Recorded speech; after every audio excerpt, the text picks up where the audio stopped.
The overall goal of this procedure is to isolate viable circulating tumour cells from blood samples.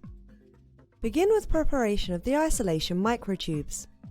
Then, isolate the buffy coat from the blood samples.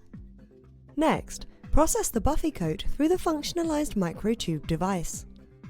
Harvest the captured cells from the microtube and maintain in culture.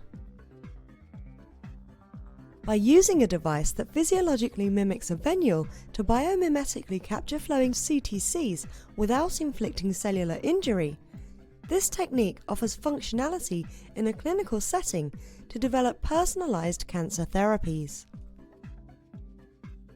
The main advantages are that this is a straightforward technique that uses commonly available materials, and it recreates the natural cell adhesion process that occurs in blood vessels. I'm Mike King, Associate Professor of Biomedical Engineering at Cornell University. Demonstrating the procedure will be Jeff Mattison, a senior technician from my laboratory. The following protocol is for the production of a single microtube device. Sonicate 250 microliters of 6.6% halloysite nanotube solution for 30 seconds. Cool the solution with cold water. After a second sonication, draw the solution into a syringe.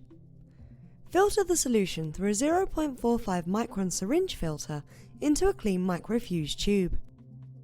Vortex the halloysite nanotube solution periodically to maintain homogeneity.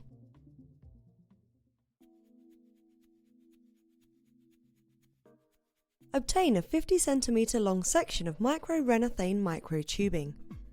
Cut the microtube inlet at a diagonal.